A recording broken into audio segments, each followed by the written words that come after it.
Hey there folks, I'm Stefan Jaeger and welcome back to Only Boss Fights. Today we're going to show you how to obtain every weapon in Losomn, the first world in the game after the tutorial.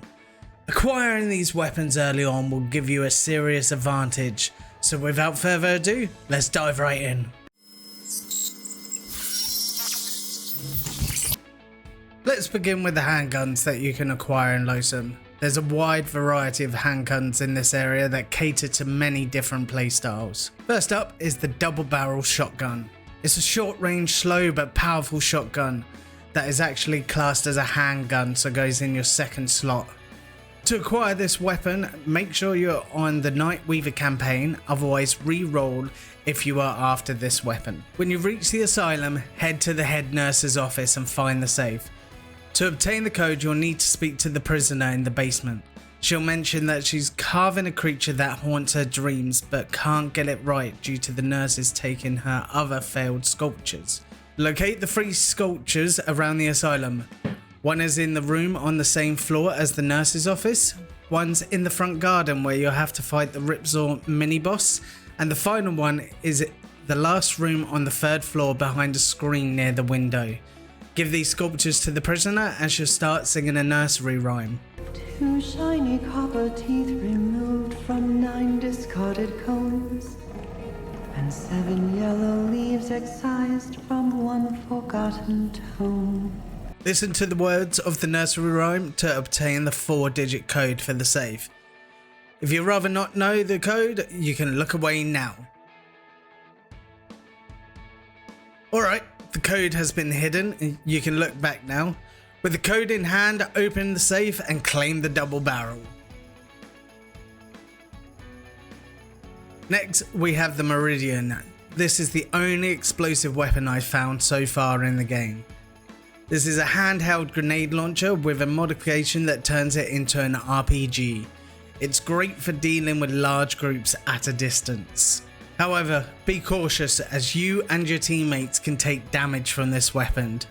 I have accidentally blown myself up a few times by swapping to it by mistake and using a grenade at point blank range. You can find the Meridian in either campaign of Losomn, as long as the campaign has a sewer area, which is either the Great Sewer, Tiller's Rest or Harvester's Reach. While you're exploring these areas, look for a bookcase with a hidden passage behind it. Traverse the passage and follow the path to find a creature stuck in a pipe. Defeat this enemy and water will start pouring in. This is where I think many people would walk off and not realise that there's a secret. But to find the secret you have to wait 90 minutes. Now this can either be in world or not in the world. I literally had to go to bed straight after I killed this enemy and came back the next day and it was done. So go do some quests or go to sleep or do whatever you need to for 90 minutes. Once the 90 minutes is up, you will see that 2 crates have floated to the top of the water and these are able to be crossed to a pipe where you will find the Meridian.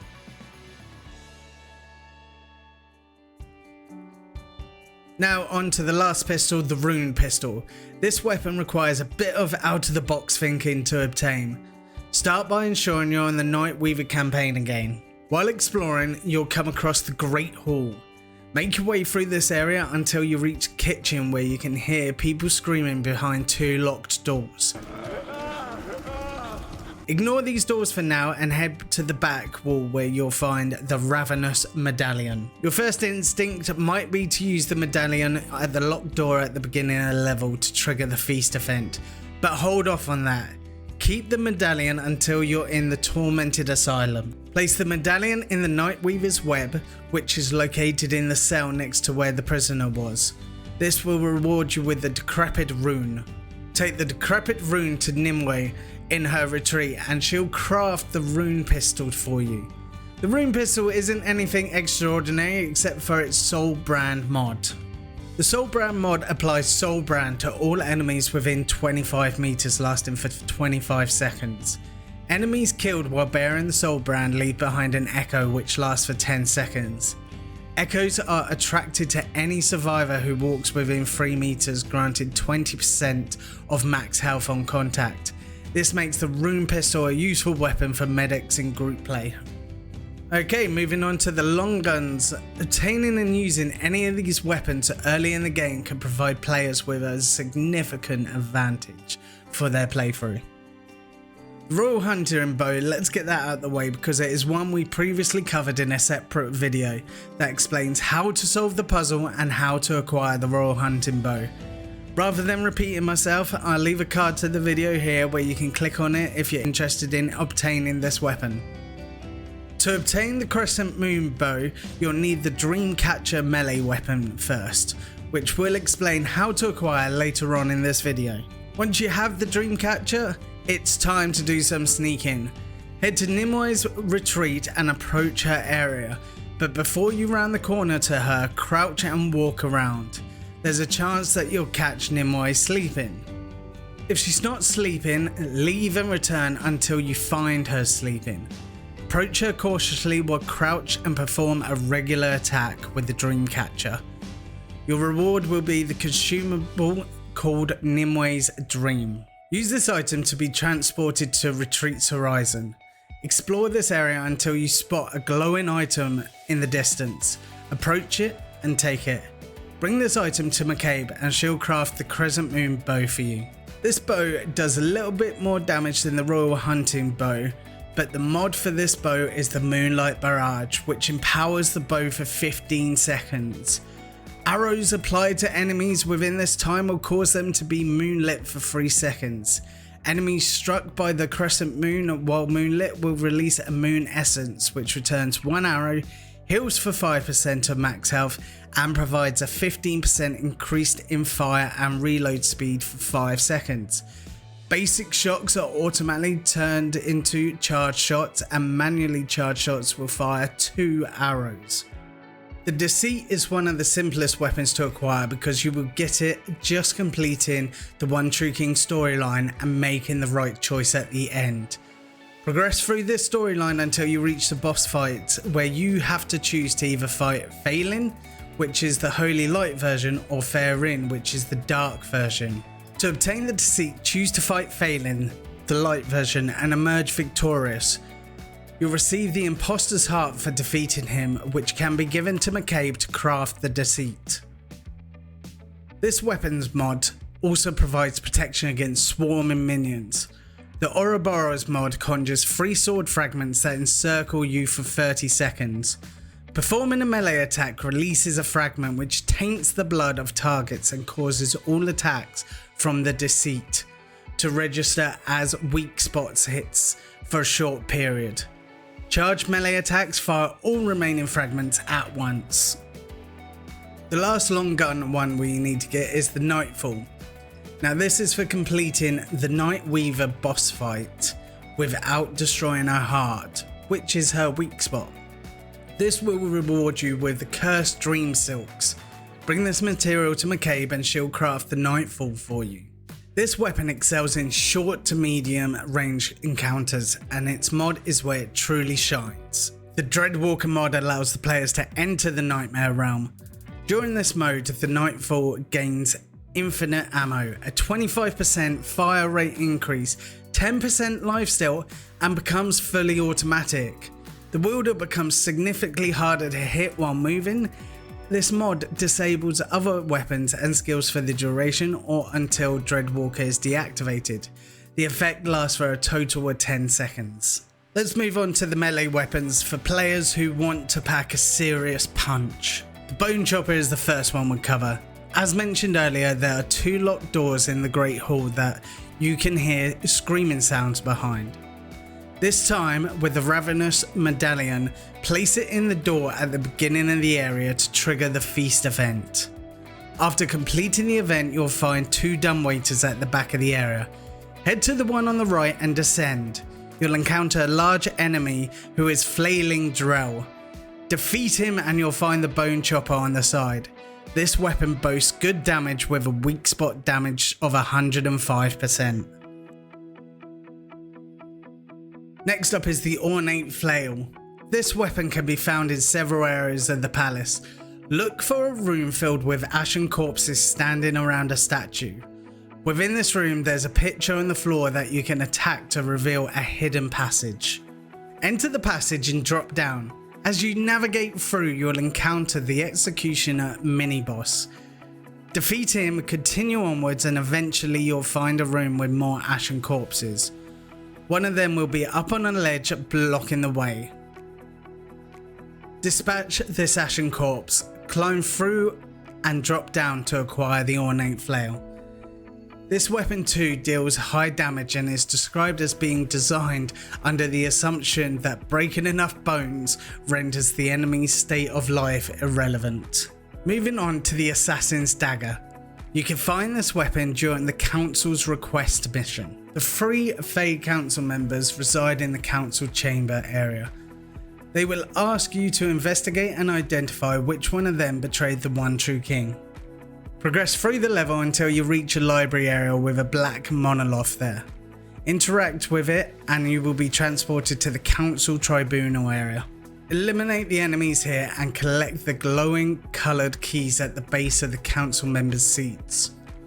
Match the keys with the reflection of the keys to open the big door at the end of the room. This door will take you into a massive room with the now seemingly deceased one true king heir. Climb up him and at the back of his neck you'll discover the Assassin's Dagger.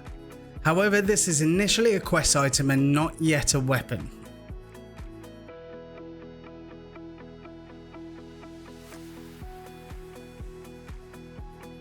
Now that you have the dagger, return to the council area and accuse anyone without providing proof and giving away the dagger. This will prompt the council members to attack you. After defeating them, bring the Assassin's Dagger item to Nimue in her retreat. She'll then craft it into the Assassin's Dagger weapon.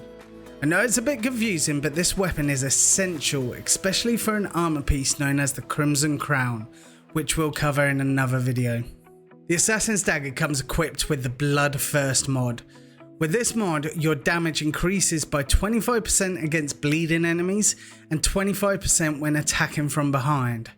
Charge attacks will deal 200 bleeding damage over 10 seconds, making it a swift and effective weapon. With the next weapon, you will have to do another playthrough because you cannot get the Assassin's Dagger and the Ornate Blade on the same playthrough. The Ornate Blade is awarded for correctly accusing the right council member. So to do this, once you possess the dagger, inspect the dagger, look at the jewel on the hilt and examine their symbol on it. When asked which council member you want to accuse, their names will have corresponding symbols next to them. Choose the name that matches the symbol on the hilt of the dagger and witness the council member's execution.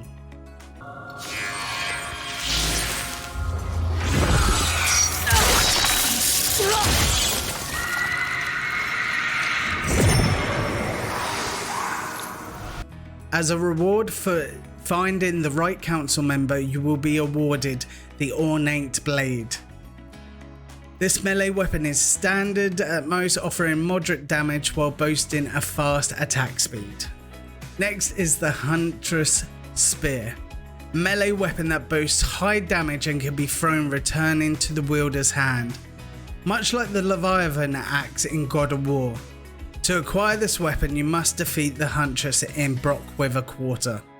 She'll attack you initially when you enter the graveyard, then disappear once you've inflicted enough damage. Go and clear the area of enemies within the whole of Brockweather Quarter, and then return to find her sleeping. This presents a unique opportunity to deal significant damage before she can retaliate. Upon her defeat, you'll obtain the Venerated Spearhead. Bring this item to McCabe and she'll craft the Huntress Spear for you.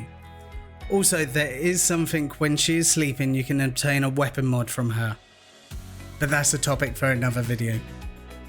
Earlier we spoke about on the One True King campaign you have to decide to fight either Phelan, the light version, or Faerin, the dark version.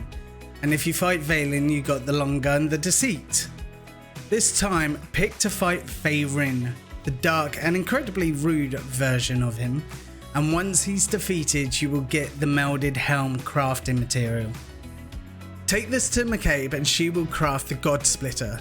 The Godsplitter is fast with low damage, but the mod Fracture makes all charge attack taint the blood of targets, causing all attacks from Godsplitter to register as weak spot hits for 2 seconds. Duration increases with additional fragments with a max time of 35 seconds. The Dreamcatcher is able to be acquired in the asylum. After giving all the stone carvings to the prisoner, go to the 3rd floor and onto a balcony. There you'll discover prison keys. Use these keys to unlock a door where you'll expect to find a prisoner. Instead you'll discover no prisoner and a quest item related to the Nightweaver.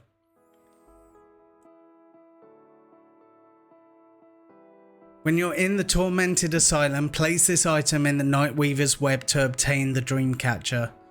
While this weapon isn't the most powerful, it allows you to enter the dreams of characters, much like we did with Nimue to get the Crescent Moon Bow. This weapon's mod, Dreamwave, activates after dealing 250 damage. Upon activation, a charge attack will release a Dreamwave that flows outwards 20 meters and returns to the caster. Dreamwave applies the slow effect to all enemies for 10 seconds and grants a stack of Revere for each affected enemy. Revere increases damage and movement speed per stack and lasts for 15 seconds. Saving the most challenging for last, the Nightshade is obtained through an alternative drop in the Nightweaver boss battle. To achieve this, you must focus on destroying the Nightweaver's heart during the battle. She exposes her heart while summoning minions. Once her heart is destroyed, she'll take on a more spectral form. Try to accomplish this in the first phase of the battle, as in the second phase she tends to move to different areas around the asylum to summon additional minions. Be wary of her grab attack. Avoiding it is crucial as it can restore her heart if she catches you. After defeating her, you'll receive the Nightweaver's Finger. Present this item to McCabe and she'll craft Nightshade for you. This melee weapon is a fast striking claws weapon with a high critical hit chance. Neutral dodges grant the power of lifesteal. The mod Beyond the Veil activates when neutral evade turns to mist, granted Nightshade 5% base damage as lifesteal for 5 seconds. Perfect dodge doubles the duration. And that concludes all the weapons in Losomn. But before we finish, I've got an essential tip for you. If you're playing through the game multiple times to get all these weapons, remember to find and pick up weapons you already possess. When this is done, it increases the level of that weapon by 1, which can save a lot of resources and upgrade materials. I hope you found this video both helpful and enjoyable. If you did, please hit the like button and consider subscribing for more Remnant 2 videos. We have more content coming up, including videos on more weapons, mutations and mods. Thank you so much for watching and have a fantastic day.